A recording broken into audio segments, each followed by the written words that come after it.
Hello everybody, Ken Hertz here. This is The Joy of Mixing, and today I'm going to go ahead and show you around my little home studio setup here.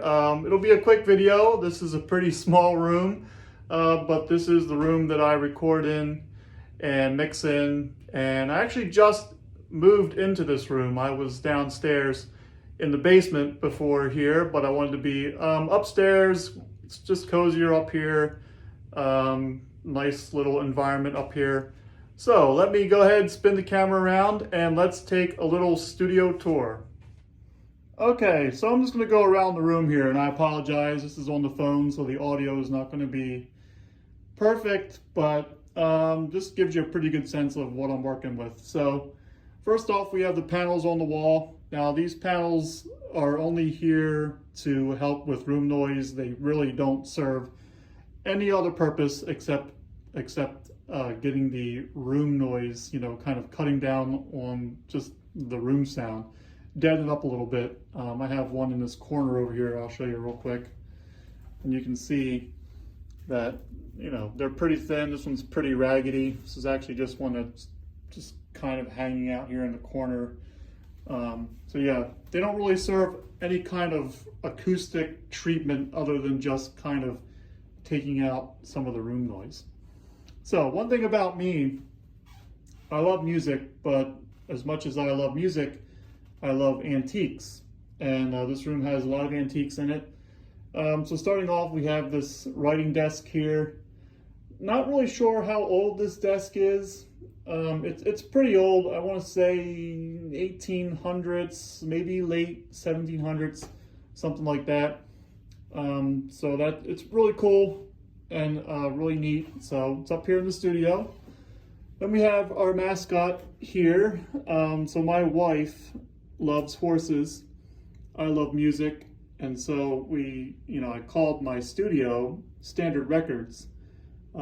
Standard bred horses, records, bring them together. We have our nice little mascot here.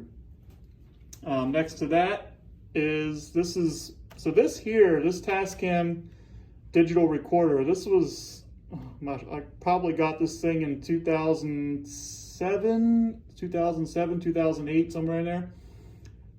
It doesn't really work anymore. The inputs have kind of quit on it, but I keep it around because this is like what started it all for me. I mean, a friend of mine and myself would record first on like a Tascam 4-track, and then we had another little digital recorder, and that wasn't around very long before I went out and got this, and we recorded a lot of stuff on this thing.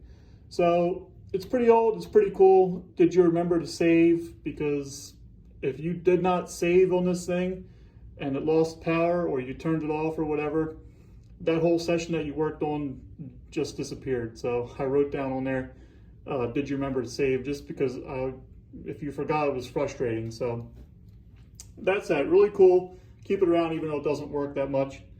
Just a super old mic. I mean, I don't know, 60s, maybe 70s microphone. It doesn't really work, but it's here. Then we have this super old violin. This is probably, I want to say turn of the century, 1900s, maybe, 1900, 1910, somewhere in that time frame. I don't play the violin, but this thing is super cool. And you can see it doesn't have any string. So, I just haven't really done anything with it except hang it on the wall. Cleaned it up a little bit, hung it on the wall, thought it was super cool.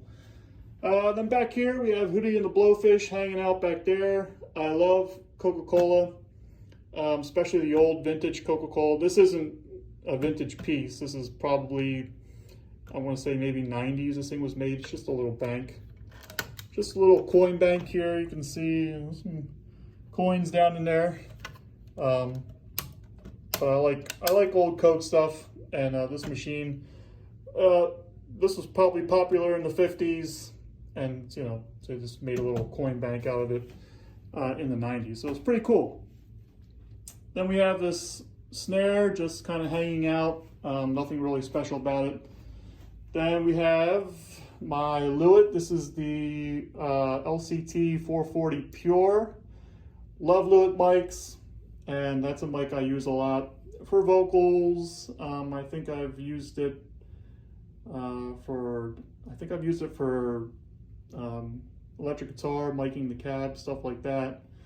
And we have a studio standard down here, the old SM57. As you can see, it's kind of already low, used for recording electric guitar amps and such. This piece here, this is probably one of my favorite pieces in the studio. This is a Philco Waterfall 1945 radio. Doesn't work. It does turn on, but it doesn't work. And I just love it. I mean, just seeing it is cool. It doesn't really even have to work. I've never tried to, like, you know, get it serviced or anything. It just kind of hangs out. But really, really neat. I love stuff from the 40s, from the 50s. So the two ukuleles, got this ukulele here, this one over here. They've been in the family a long time. Again, probably 40s, 50s. You have a pretty cool Mickey Mouse here hanging out, 1930s, missing his tail in the back, but it's still pretty cool. Bose speaker system, because, you know, you want to check your mix on different stuff. So I have the Bose here. You can plug into that and check it out. I'm a country music fan, so we have a signed CD, Chris Young, signed Brad Paisley CD, and then this here is pretty cool. I'm also a big fan of Dave Matthews Band. I love Tim Reynolds. If you don't know Tim Reynolds or Dave Matthews, go check that stuff out. It's really, really cool. This is live at Radio City, Dave and Tim. And I saw Tim Reynolds in, I want to say 2007, 2008. Went to a show, had him sign up there. And this is probably the Holy Grail. Well, not the Holy Grail. I would say maybe a guitar of Tim's is the Holy Grail, but next best thing is a pick from the show, which was pretty darn cool. So, moving on.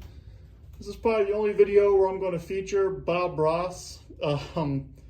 So, you know, the channel is The Joy of Mixing. My inspiration for the channel is from The Joy of Painting. I used to watch Bob Ross and The Joy of Painting all the time when I was a kid. Thought it was so cool.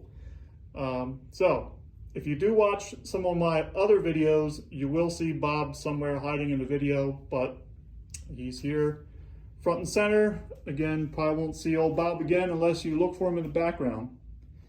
Then we have the just a Fender Jaguar bass. This was actually a Christmas gift from my wife. I think 2 years ago she got me this bass guitar. I'm not a big bass guitar player, but this is great for coming up with simple little bass parts and stuff like that. So that's what I use it for. Nice little guitar. Then over here, my wife got me this this is a Fender Mexican Strat. And I really love this guitar. She got me this, as I said, as a Christmas gift. And I just love it because it's got the 60s vibe going on. Just really cool, sounds good, plays well, and really, really love that guitar. Then we have a Epiphone Les Paul. This thing weighs a ton. I don't know, compared to a Gibson Les Paul, if it weighs more or less, I couldn't tell you. But it sounds good, weighs a lot. I don't gig out. I can't imagine that a gig with this thing would probably strain on your back after a while. This is super heavy. But it sounds good and it plays well. So it's here, it hangs out, does its thing, a lot of fun. Now this here, this is a gift from a friend of mine who's also a co-worker, Duke. If you're watching, hello Duke. This is a late 1970s Yamaha, made in Japan. I'll show you you got the little red sticker in there. This is the FG 351, and again, made in Japan. Someone thought this guitar was cool enough to bring it across the pond, and now it's here. It sounds good. It's in really great shape for how old it is, and I do love that guitar. Then we have a pretty standard Martin. This is an X series Martin, custom X series. I have it high strung right now, just because I'm working on stuff and wanted a high-strung guitar. But yeah, it's pretty standard, nothing too fancy. Martin acoustic there. Then we have my pride and joy here, which is my Yamaha. Now this Yamaha looks older, it's not. This Yamaha is probably, I think I picked this up like 2 years ago. This is an AC3R, you can see there, the sticker. I got this guitar for, I think it goes for about 900 bucks. And there's a lot of bang for your buck in this guitar. It sounds great for how much it costs. You know, if you know acoustic guitars, you know they can get really expensive. And this sounds just as good as some of those higher end guitars. So I recommend Yamaha. Even the old Yamaha sounds good, and it's, you know, 40 plus years old. So really cool stuff. Then we have the Fender amp. Now I'll tell you, this is a Mustang 3 Fender amp, and this thing sounds good, but it's super annoying. And I don't, if you watch the video and you have this amp, maybe you can figure out how to make this thing not work, but how to make it sound better. Just, you know, you have your preset here, and then when you swap, like we're on, you know, basic British 80s right now. Well, if you were to swap, see how the gain's at 10? I'll get in close here. So you have the gain at 10. Well, if you swap, you know, now the gain's at 6.6. Now it's at 8.4. Now it's at 4.0. That is super, super annoying. That's the most annoying thing about this amp, is it changes volume after you've, you know, as you flip through channels. So you'll have your gain set. Okay, I'll switch to a different preset. Switch to a different preset, and all of a sudden the gain's all screwed up. There probably is a setting in there somewhere to make that not happen, but it's super annoying. So sounds good, but super annoying amp. And I got the BX8 M Audio. These are my studio monitors. Sound good. I've had them for, I want to say 3 years or so. I don't know that they make this exact, I think they've updated maybe the look, or I don't even know if they make the BX8s anymore. I think they do. They just maybe have updated the look a little bit, but they sound good. I use these mostly for just checking a low end in the room, or just low end in the mix. That's primarily what they use for. I mostly mix on these DT 770s from Dynamic. These are pretty much my mixing headphones. And then on top of here, we got an old Hershey's Cocoa tin. This is Hershey, Pennsylvania is maybe an hour and 20 minutes away from here. So this is a pretty cool. Check out the H, that font. Pretty neat stuff. This is turn of the century, like early 1900s. Pretty cool. I'm a big Reese's fan, so I got Reese's there. Then we have an old, or not an old, but just a small acoustic guitar back there, Beatles. Got the little duck here. This is my main interface, my Apollo Twin. This is, you know, my whole setup pretty much comes with the Apollo. We got the M Audio keyboard. I like it, it's nice, kind of cuts in and out sometimes, which can be a little frustrating. The USB, I think, is a little bit loose, the power connection, so that can kind of cut out every now and again, which can be annoying, but it's fine, it works. Just an Apple Mac, couldn't tell you, don't know much about the specs, just know it works and gets the job done. A warm audio, this is the WA76. I don't track through this. I pretty much only use this compressor for mixing.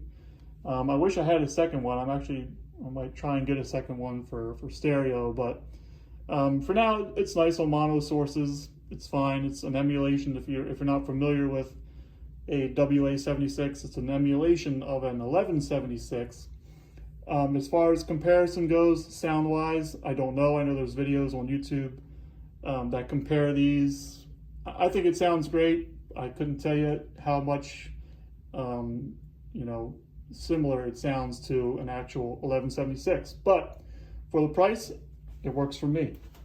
Let's move on down here to my little rack setup here. I'm going to start off with my mic pre. So this is a WA73 EQ, and basically it's a warm audio. This would be their clone of a Neve 1073 preamp. Cannot compare, just like with the WA76, I can't compare this preamp to an actual Neve 1073, but I will tell you it sounds good. I'll tell you it works for me. It's pretty much set it and forget it down here. I pretty much record myself, and I don't mess a whole lot with, I don't really even engage EQ all that much. I kind of do the EQing, in the box. After the fact, I might just mess with the high pass here, 80 to 50, just kind of depending on what I'm working with. And then the gain, sometimes I might throw the gain a click or two more. Usually it sits at about 50, 55. But it sounds good. If you're in the market for like a 1073 style preamp and you don't, want to spend a fortune, definitely check out Warm Audio, what they have to offer. Then we have the WA73. Check it out. So we have the Focusrite Claret 8 Pre-X.